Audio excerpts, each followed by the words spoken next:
5, Q1. Q1 fired.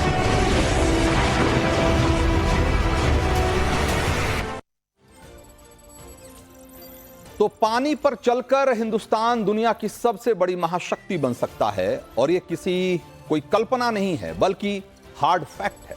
दुनिया के 70% हिस्से में पानी है और दुनिया के 7 महाद्वीप 7 महासागर से घिरे हुए हैं और जिस देश की नेवी समंदर में शक्तिशाली है असल में वही देश दुनिया की महाशक्ति है। अमेरिका से लेकर चीन इसके एग्जाम्पल हैं हमारे सामने। इसीलिए पीएम मोदी महासागर के रास्ते हिंदुस्तान को महाशक्ति बनाने के मिशन पर हैं और यही है पीएम मोदी का मिशन ब्लू, जिसकी एक कड़ी आज मुंबई में जुड़ती दिखाई दी। प्रधानमंत्री नरेंद्र मोदी ने आज 3 वॉरशिप राष्ट्र को समर्पित किया। पहला है आईएनएस सूरत, जो कि एक डिस्ट्रॉयर है। डिस्ट्रॉयर युद्ध के दौरान फ्लीट में शामिल दूसरे जहाजों को बचाता है, ये मिसाइल सिस्टम से लैस होता है। और दूसरा है आईएनएस नीलगिरी, जो कि एक स्टिल्थ फ्रिगेट है। स्टिल्थ फ्रिगेट छिपकर हमला करने में माहिर होते हैं और साथ में उन्हें युद्धपोतों की रखवाली का भी जिम्मा उनको दिया जाता है। और तीसरा है आईएनएस बागशीर, जो कि एक सबमरीन है। सबमरीन यानी कि पनडुब्बी पानी के अंदर चलती है, पानी के भीतर ही से ही हमला करती है और दुश्मन देशों के समुद्री मूवमेंट की जानकारी भी जुटाती है। तो इस तरह के हर तरह के मिशन को सबमरीन अंजाम देती है। और सोने पे सुहागा यह है कि ये तीनों वॉरशिप मेड इन इंडिया है, यानी हिंदुस्तानियों ने बनाया है और हिंदुस्तान में बना है। और अब ये तीनों हिंदुस्तान की रखवाली में तैनात कर दिए गए, यानी महाशक्ति बनने के सपने को हम अपनी तकनीक से पूरा करने में सक्षम हैं, ये इसका प्रमाण है। इसीलिए मैं कह रहा हूं कि इन तीनों अल्ट्रा मॉडर्न वॉरशिप से न सिर्फ नेवी की ताकत बढ़ेगी बल्कि 1.5 अरब हिंदुस्तानी समंदर के सरताज बनने का जो उनका सफर है उसमें भी एक मील का पत्थर साबित होगा। आज का भारत दुनिया की एक मेजर मैरीटाइम पावर बन रहा है।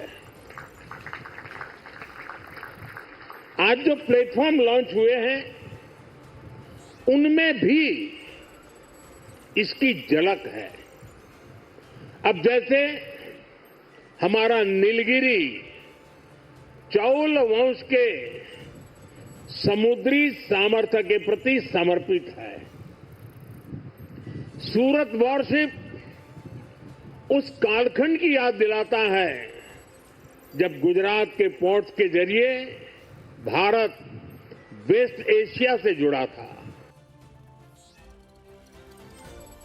तो मेजर मेरीटाइम पावर यानी कि ब्लू वाटर का बादशाह बनने की जो हमारी चाह है वो इसलिए नहीं है कि हम किसी की राह में रोड़ा बनना चाहते, बल्कि ये ताकत हमें इसलिए चाहिए ताकि हमारी सरहदों की तरफ कोई आंख उठाकर न देखे। अथाह महासागर पर कोई देश दादागिरी दबंगई न कर सके और हम समंदर में पावर हासिल नहीं करेंगे तो क्या होगा, यह समझने के लिए जरा नजर उठाकर देख लीजिए कि क्या हो रहा है साउथ चाइना सी। समंदर के नाम में चाइना जुड़ा हुआ जरूर है, लेकिन चीन ने उस बड़े समुद्री इलाके को अपनी बपौती समझ लिया। और क्या मजाल है कि वियतनामी जापानी उधर पटक जाएं, चीन उन्हें आए दिन साउथ चाइना सी से खदेड़ देता है। इसीलिए चीन जैसे शैतान देश की चाल को मात देने के लिए हिंदुस्तान को ब्लू वाटर का बादशाह बनना पड़ेगा। आज हमें 3 वॉरशिप मिले और बहुत मुमकिन है कि मोदी सरकार जल्द इंडियन नेवी के लिए स्पेशल रफाल लड़ाकू विमान भी फ्रांस से खरीदने को मंजूरी दे दे। इन रफाल को इंडियन नेवी आईएनएस विक्रांत पर तैनात करने की प्लानिंग में है। हम आए दिन आपको बताते हैं कि कैसे हिंदुस्तान के उत्तर और पश्चिम में चीन और पाकिस्तान परेशानी खड़ी कर रहे हैं, लेकिन हिंद महासागर में चीन जो चाल चल रहा है वो कम बड़ी चिंता नहीं है और उस पर मोदी सरकार की नजर लगातार बनी हुई। मौजूदा स्थिति यह है कि चीन के 9 वॉरशिप, 9 मिलिट्री शिप और 1 ऑयल टैंकर और 150 से ज्यादा मछली पकड़ने वाले जहाज हिंद महासागर में तैर रहे हैं। ये आज की स्थिति, यानी चुनौती ठीक हमारे सामने है। अमेरिका को पछाड़कर चीन दुनिया की सबसे बड़ी नेवी बनाने में जुटा हुआ है। चीन ने समंदर में 355 से ज्यादा वॉरशिप उतार दिए और हमारे पास उसके जवाब में 135 वॉरशिप। चीन ने अफ्रीका से के जिबूती, पाकिस्तान के ग्वादर, कंबोडिया के रीम और श्रीलंका के हम्बनटोटा में अपने नेवी बेस तैयार कर लिए। बीते महीने अमेरिका की नेवल ऑपरेशन के चीफ एडमिरल लीसा ने एक डॉक्यूमेंट जारी किया और उसमें लिखा है कि चीन 2027 तक ताइवान पर पूरी तरीके से कब्जा कर लेगा। समंदर में चीन की इस चालबाजी का मुकाबला करने के लिए क्वाड के बैनर तले अमेरिका, ऑस्ट्रेलिया, भारत और जापान एक साथ आए।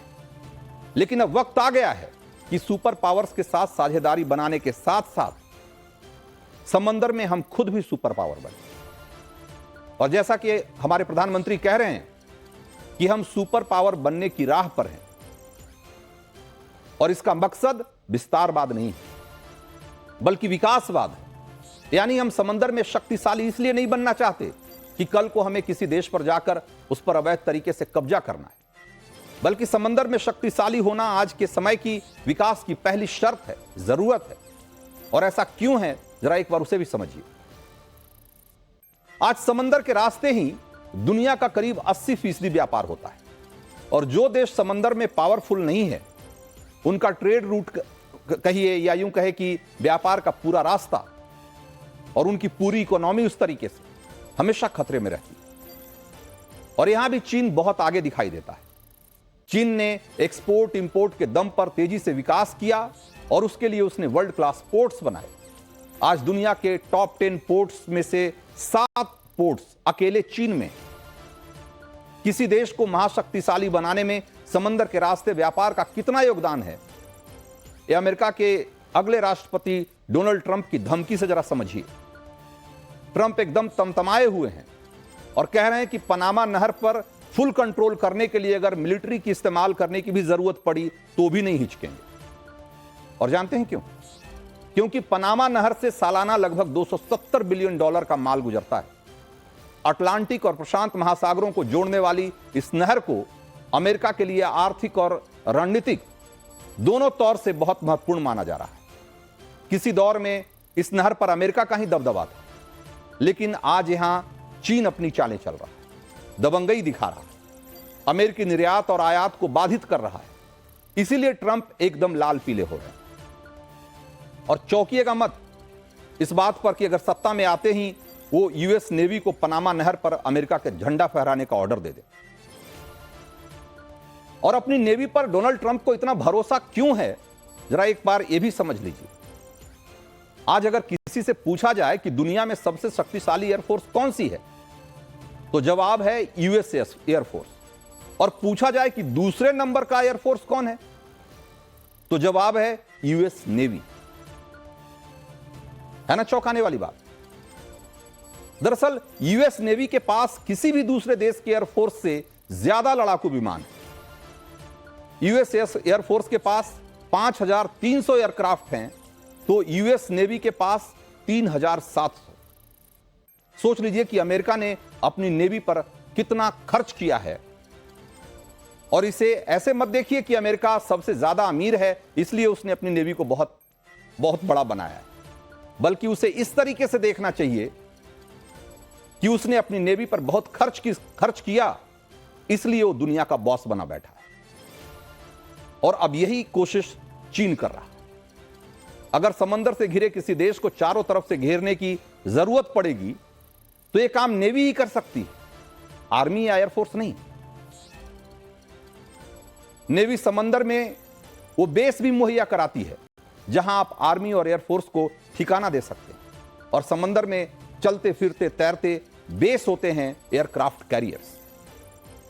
यहां भी अमेरिका बाकी देशों से कोसों आगे है। भारत के पास 2 एयरक्राफ्ट कैरियर है, चीन के पास 3 और अमेरिका के पास 11। यानी हर वक्त सातों समंदर में अमेरिका का कम से कम एक एयरक्राफ्ट कैरियर हमेशा मौजूद रहता है। फिर कोई अमेरिका से पंगा लेने की हिम्मत नहीं जुटा सकता। अमेरिका इस वक्त पर अपनी नौशक्ति का एहसास दुनिया को वक्त वक्त पे कराता रहता है। 7 अक्टूबर 2023 को जब हमास के आतंकियों ने इजराइल पर हमला बोला तो अमेरिका ने अपने सबसे बड़े aircraft carrier USS general R Ford को पूर्वी भूमध्य सागर में इजराइल के पास लाकर तैनात कर दिया ताकि हमास के आतंकियों को क्लियर मैसेज मिल जाए और उसके हमदर्द देशों को भी यह मैसेज मिल जाए कि इजराइल के साथ कौन खड़ा है। और अगर इजराइल हमास के खिलाफ कोई कार्रवाई करे, बड़ी कार्रवाई करे, तो आसपास के दूसरे अरब देशों के जो मुल्क हैं, जो हमास के समर्थक हैं, जो जिसकी सरपरस्ती में हमास फल फूल रहा है, वो इजराइल के साथ किसी तरह की गड़बड़ी न कर सके। अब सवाल यह है कि हम ऐसी समुद्री शक्ति से कितनी दूर हैं, हम कब बन पाएंगे ऐसा, और उसे हासिल करने में के रास्ते में हम अभी कहां तक पहुंचे हैं। भारत का समुद्री तट करीब 7500 किलोमीटर लंबा है और हमारा करीब 97% व्यापार समंदर के रास्ते ही होता है। इसलिए जरूरी है कि हमारी नेवी एक स्ट्रांग नेवी रहे, एक ब्लू वाटर नेवी रहे, इस व्यापार को सुरक्षित रख सकें हम। ताकि एक तरीके से स्ट्रांग नेवी जब होगी तभी हमारी इकोनॉमी भी स्ट्रांग होगी। और नेवी को स्ट्रांग करने के लिए मोदी के मिशन ब्लू के तहत क्या क्या हो रहा है उसकी लिस्ट काफी लंबी है। 62 से ज्यादा वॉरशिप भारत में बन रहे हैं और हमारे यहां स्कॉर्पियन क्लास की पनडुब्बियों का निर्माण हो रहा है। जैसा कि मैंने पहले बताया कि जल्द ही 26 राफेल लड़ाकू विमान खरीदे जा सकते हैं।